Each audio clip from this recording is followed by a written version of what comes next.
Donc, c'est à distance, mais bonjour à tout le monde et toutes les personnes connectées. Tout le monde s'adapte finalement, c'est assez rare, même de mon côté, de faire des webinaires comme ça à distance, ça va être intéressant. Tout d'abord, je vais peut-être me présenter quand même brièvement, très rapidement, et rappeler en fait pourquoi je parle aujourd'hui du fait de pouvoir adapter sa stratégie télé, comment faire pour driver sa télé par le digital, comment le Covid a impacté tout ça. Je suis Pierre Fija, je suis président fondateur de Admo.tv. Admo.tv, c'est quoi? On est une société spécialisée dans l'attribution et l'analytics pour la télé, la VOL et la radio.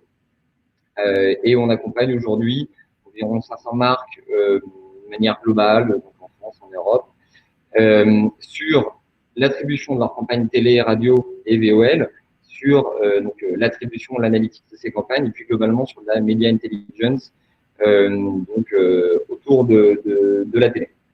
Donc, on a évidemment beaucoup, récemment, on a accompagné beaucoup de marques dans cette période très spécifique, notamment sur la télé. On sait que je pense que l'écosystème est au courant du fait que évidemment les médias ont été assez fortement impactés par le Covid. Aujourd'hui, ce qu'on va voir, c'est comment est-ce qu'on peut finalement ressortir plus fort de cette période, qu'est-ce que ça a changé, comment est-ce que on imagine demain changer la manière dont on investit en télé. Je vais essayer de répondre à tous ces points. Donnez-nous notre position là-dessus et puis je répondrai derrière à toutes les questions sur le sujet s'il y en a. Donc la première chose, alors notre typo a peut-être un petit peu sauté, on est sur de la typo un petit peu rude, mais aucun problème, c'est le fond qui va compter. La première chose, évidemment, je pense que c'est des choses qui sont maîtrisées aussi aujourd'hui, mais on voit qu'il y a eu évidemment une explosion du e-commerce et de la fréquentation web globale pendant cette période de confinement. Donc on voit en moyenne plus 30% de trafic online qui a été fait pendant le confinement. Ça montre évidemment qu'il y a eu un gros changement dans le comportement des consommateurs dû à la crise. Et on va voir en fait qu'en conditions de télé, ça a un vrai impact. Puisque en fait maintenant le digital et les supports digitaux sont vraiment en train de devenir d'autant plus centraux. Et en fait, le Covid, ça a plutôt été un accélérateur, un catalyseur de cet effet. C'est quelque chose qu'on voyait déjà depuis longtemps, qui est vraiment en train qui s'est très fortement accéléré et qui est voué à rester après le Covid. On voit qu'il y a eu une grosse augmentation des audiences télé due au confinement. Alors, on voit que notamment là, entre mars 2020 versus 2019, on a plus de 44 minutes en moyenne d'audience télé. Et ça, c'est un sujet, alors évidemment, qui ne va pas rester sur ce niveau, on va dire, d'augmentation suite au Covid. Mais en revanche, ça rappelle que la télé, elle est centrale aujourd'hui dès qu'il s'agit d'information, dès qu'il s'agit de live. C'est vraiment le média qui est le plus plébiscité par les Français.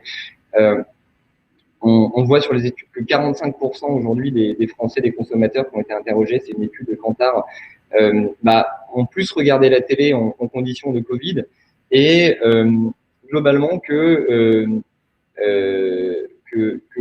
à l'inverse, c'est pourtant une période où en fait les investissements télé ont fortement droppé.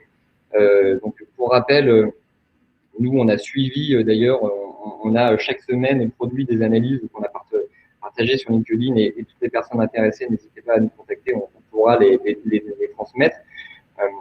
Chez Admo, voilà, on a développé un système qui nous permet de en permanence savoir le nombre de spots télé diffusés en télé, quelles sont les marques qui communiquent, et on voit que sur les premières semaines, en fait, après l'annonce du confinement, il y a eu un drop qui allait jusqu'à 85% de drop du volume publicitaire en télé des annonceurs, donc c'était un drop massif. Et ce qui est intéressant, c'est de voir en fait que d'un côté, les audiences augmentaient fortement, mais le volume publicitaire a baissé.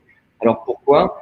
Parce que évidemment, on s'est retrouvé dans une situation où les marques ont pris un petit peu peur, c'est compliqué, il faut pouvoir adapter sa communication, trouver le bon ton, le message juste dans une période qui est évidemment très sensible. Donc on va voir en fait qu'il y a un certain nombre d'adaptations qui ont été faites. Les marques ont eu tendance à tout de suite en fait retirer leur communication puis l'adapter.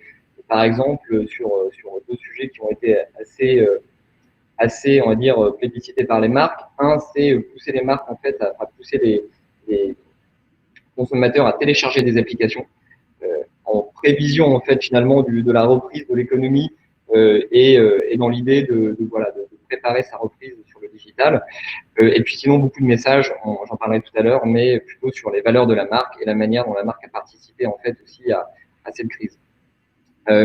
Donc il y a plus 55% pardon, des Français qui vont aussi utiliser leur mobile et leur tablette pendant le confinement. Donc il y a une explosion de la consommation sur mobile. Et là on voit tout de suite un peu l'un des sujets que je vais aborder tout à l'heure, mais l'intérêt en fait de faire le lien entre une grosse audience télé et l'explosion du mobile et de la tablette qui va amener en fait énormément de multitasking. Et 61% des Français, donc là on n'est pas exactement sur l'univers télé, mais qui aspirent au remote. Ça a été plutôt un succès du travail en remote. Pourquoi je voulais parler de ce point-là, c'est que ça prouve aussi que les organisations ont rapidement eu la possibilité en fait de s'adapter.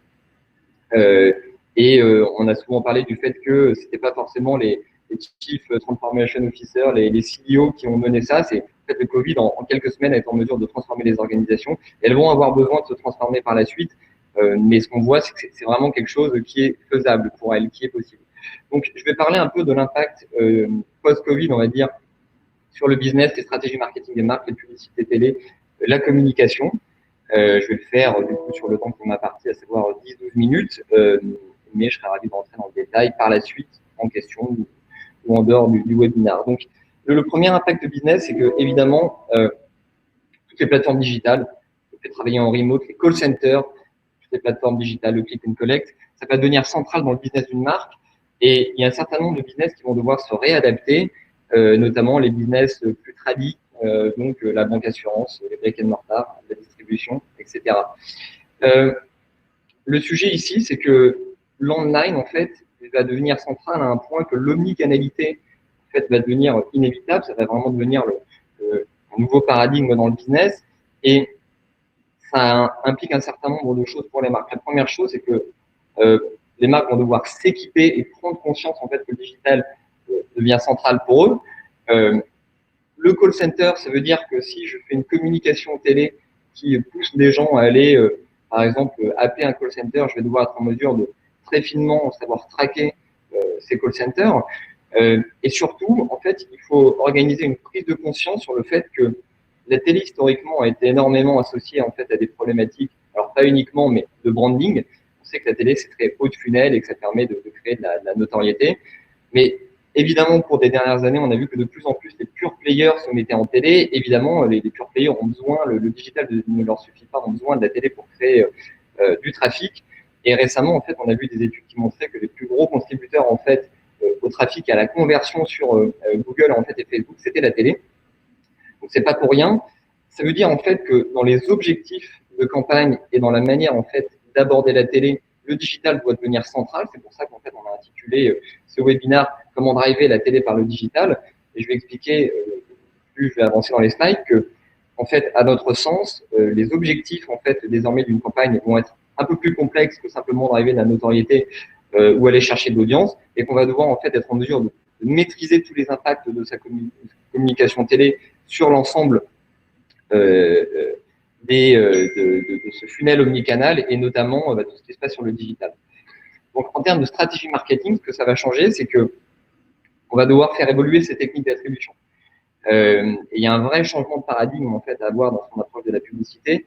Aujourd'hui, sans même parler de la télé, il y a finalement une partie limitée des marques qui maîtrisent complètement leur funnel de manière omnicanale. J'entends par là, le digital a tendance à être traqué plus ou moins bien, c'est-à-dire que les différentes techniques d'attribution qui sont utilisées aujourd'hui pour mesurer l'efficacité d'un canal d'acquisition, ça peut être du last click, ça peut être des techniques d'attribution flat où chaque média a le même pourcentage d'impact dans une attribution. Il y a des marques qui ont déjà mis en place des modèles d'attribution data-driven qui sont du coup beaucoup plus poussés. Mais peu de marques aujourd'hui savent intégrer finalement l'offline, donc la télé, dans leur modèle d'attribution, même demain la radio. Et en fait, c'est nécessaire aujourd'hui pour une marque de savoir traquer l'ensemble de ses points de contact, mais notamment le offline, car la télé a un poids massif en fait dans la génération de trafic et de conversion pour une marque sur le digital. Et en fait, aujourd'hui, ce qui est important, c'est pas considérer en fait que l'unique raison d'une campagne de communication, à savoir, si moi demain je fais de la télévision, je souhaite faire du branding, donc c'est pas intéressant pour moi de venir mesurer ce qui se passe sur le digital. En fait, c'est vraiment quelque chose qui doit changer. Le paradigme a changé pour les marques. Le point est que j'ai un canal d'acquisition puissant qui a des impacts multiples en fait sur la façon dont mon univers digital est consommé. Et cet univers digital devient central pour mon business. Je dois maîtriser ce qui se passe. Je dois traquer l'ensemble des points de contact en fait dans mes stratégies d'acquisition et notamment la télé. D'un point de vue communication, il va falloir adapter son message aussi sur le long terme. Comme je le dis, c'est pas simplement post-Covid-19, c'est une tendance de fond qui se dégage. Alors la première chose, évidemment, c'est que la télé et la vidéo au sens large semblent vraiment rester le socle de base pour la communication des marques. Ça permet notamment, comme je le disais tout à l'heure, en haut de funnel, et là pour la reprise en fait de l'économie globale, de vraiment réengager du business et relancer une grosse notoriété. Donc, le Kantar avait fait une étude qui montrait que arrêter la télé durant 6 mois pourrait diminuer jusqu'à 39% la notoriété totale d'une marque, donc la notoriété liée à sa communication pour une marque qui investit régulièrement en télé. Mais c'est vraiment important aussi de comprendre que d'un point de vue créatif, les marques vont devoir s'adapter, à savoir faire. Alors, il y a un certain nombre de points, je ne vais pas les détailler un par un. Il y a des études qui ont été faites notamment par Kantar, mais ce qui ressort, c'est globalement faire ressortir l'implication sociétale de la société, donc de la compagnie. Ça va être potentiellement diminuer un petit peu le côté soit humoristique ou purement, on va dire, business, mais expliquer l'impact aussi environnemental de la société, la manière dont la société s'implique auprès de ses salariés, globalement une communication un peu plus responsable. Ça, c'est globalement ce qu'on a vu aussi au cours des dernières semaines, dans la manière dont les marques ont changé leur message. On a vu très peu de messages promotionnels, c'était plutôt des messages qui parlaient des valeurs, de l'engagement des marques. Et en fait, on voit que finalement 92% des consommateurs qui avaient été sondés par cette étude Kantar disaient finalement apprécier la communication et ne pas demander, n'attendaient pas des marques qu'elles arrêtent de communiquer. En revanche, elles souhaitaient que ces marques adaptent leur message. Sur les publicités télé, comme je le disais tout à l'heure, c'est important de comprendre que c'est un peu la base en fait du marketing et de la communication, c'est la B-testing. C'est le fait de poser un scénario de base, de pouvoir tester ce scénario et de manière régulière de pouvoir incrémenter et optimiser son efficacité. Il y a deux croyances établies qu'il faut vraiment rechallenger. Alors, je viens de perdre. Non, c'est bon, je croyais avoir perdu ma présentation. La première croyance établie, c'est qu'en gros, en télé, voilà, il faut faire d'audience un certain nombre de GRP, puis on sait faire de la télé, ça fait 10 ans qu'on fait de la télé de la même manière, on sait ce qui fonctionne, on sait ce qui fonctionne pas. C'est finalement quelque chose, évidemment, plus on a d'expérience sur ce média, plus tout de suite on va être en mesure d'avoir un premier scénario qui fonctionne. Mais la réalité, c'est que chaque scénario s'optimise en termes de ROI, mais aussi en termes de branding. Chaque scénario a des impacts multiples. Si je fais du branding, je veux aussi avoir des impacts sur mon digital, et si je loupe cet impact, et ben finalement, je tourne dos à un ROI très important pour moi. C'est plus quelque chose qui est faisable. Globalement, l'idée, c'est qu'on doit désiloter son approche. On doit arrêter de finalement faire de la télé comme on l'a fait depuis très longtemps, à savoir, voilà, moi, je vais chercher des GRP, je connais les budgets, je connais la répartition entre mes chaînes historiques, mes chaînes TNT, et puis ce qui a fonctionné depuis 10 ans va continuer à fonctionner. Évidemment, c'est probablement quelque chose qui va tout le temps fonctionner puisque la télé a un impact massif sur le business des marques, mais c'est quelque chose aujourd'hui qui, en revanche, pourrait être largement optimisé, notamment quand on voit l'impact de la télé sur le digital, et c'est ça qui va faire gagner les marques demain. C'est être en capacité de pas simplement répondre aux objectifs primaires d'une campagne, à savoir, si je veux faire du branding, je ne vais pas suivre tous les autres indicateurs de performance, à savoir toute l'acquisition que je génère, les calls que je génère, la conversion, les impacts sur Facebook, sur mes autres médias, ma VOL, mon display, parce qu'en fait, j'ai peur que ça me sorte en fait de mon objectif primaire qui est le branding. Il faut juste en fait se rendre compte que désormais c'est un petit peu plus complexe et qu'il faut avoir une vision beaucoup plus globale dans sa communication plutôt que de se dire voilà, la télé c'est encore ce bon vieux média offline qui me permet de générer de la notoriété et puis pour le reste c'est le digital. Il faut aussi voir que si je ne maîtrise pas, si je n'intègre pas la télé dans mon digital, globalement je suis complètement en train de biaiser mon modèle d'attribution. Si je ne traque que le digital et je ne suis pas en mesure, exemple simple, de comprendre que il y a peut-être 30 ou 40% de mes visites issues du search qui sont générées, qui sont issues de la télé. Potentiellement, je suis en train de donner énormément de poids au search sans comprendre que c'est la télé qui, haut de funnel, me ramène ces gens-là. Donc, ce qu'on recommande, nous, finalement, ça semble être prêché pour notre paroisse, mais c'est un tracking systématique de toutes les campagnes dans une logique data-driven. La télé, c'est un canal d'acquisition, je le traque, c'est quelque chose qui doit être systématique. Encore une fois, simplement parce que les marques qui vont gagner demain, c'est les marques qui vont avoir une maîtrise globale de leur omnicanalité, de l'ensemble de leurs canaux d'acquisition. Ce qu'il faut, c'est aussi une exploitation des segments qu'on appelle d'engagés télé sur le digital. Je vais essayer de finir sur les 2 minutes qui me restent. À savoir, ne pas simplement faire de la communication pour voilà, toucher une audience, mais savoir aussi retravailler cette audience. Je parlais tout à l'heure du fait que certains nombres, par exemple, des gens issus du search en conditions de télé, bah, évidemment, ont été initiés grâce à la télé. Traiter quelqu'un qui se connecte sur un site via du Google AdWords issu de la télé doit être complètement différent de quelqu'un qui est issu parce que cette personne cherchait un produit et était déjà engagée. On a 2 personnes qui arrivent du SEA, mais qui ne sont pas du tout positionnées à des endroits similaires dans le funnel en fait, d'acquisition de la marque. Et c'est important pour la marque de venir différencier ces 2 approches. Je vois que Maud, tu te reconnectes. Est-ce qu'il me reste 1 minute ou pas? C'est ça, et tu as une question aussi à laquelle répondre. Alors, pardon. Tac. Donc, doit-on exploiter dès aujourd'hui la... Ça paraît dans Google Analytics, ça peut être vu comme du trafic direct. Alors, en fait, aujourd'hui, pour traquer la télé, il faut justement passer par des outils d'attribution dont Admo fait partie. Aujourd'hui, il n'y a pas d'outils, donc Google ne permet pas nativement de venir identifier une personne qui vient du SEA comme étant venue en fait comme un trafic initié par la télé. Donc la manière dont ça fonctionne, c'est que une plateforme d'attribution comme Admo va venir en fait de son côté attribuer, donc via un script qu'on vient poser sur le site de la marque et via des algorithmes qu'on a développés spécifiquement pour ça. On va venir attribuer en fait une visite à la télé par un certain nombre d'algorithmes qui nous permettent de déterminer qu'une personne s'est connectée grâce à la télé. Je ne vais pas rentrer dans des détails parce que je risque de ne pas avoir le temps.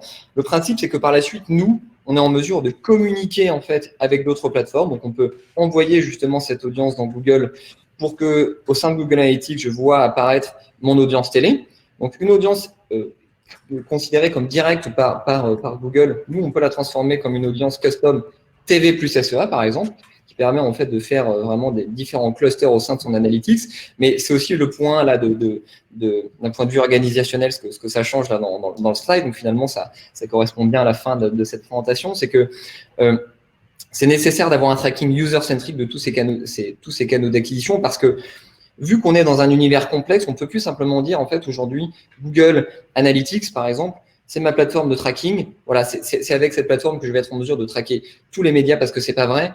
Aujourd'hui, personne n'est en mesure de très bien traquer la télé, la radio, tout l'emailing, le display, la VOL, la notoriété. Donc, en fait, on arrive dans un monde un peu plus complexe où on est en travail multipartenaire, où on va devoir, en fait, en tant que CMO, CDO, CTO, tout ce que vous voulez, en fait, travailler plus en tant que chef d'orchestre finalement, avec plusieurs outils qui peuvent être des outils comme Admo.tv sur l'attribution télé, Google sur la partie analytics globale, peut-être Google 360 sur la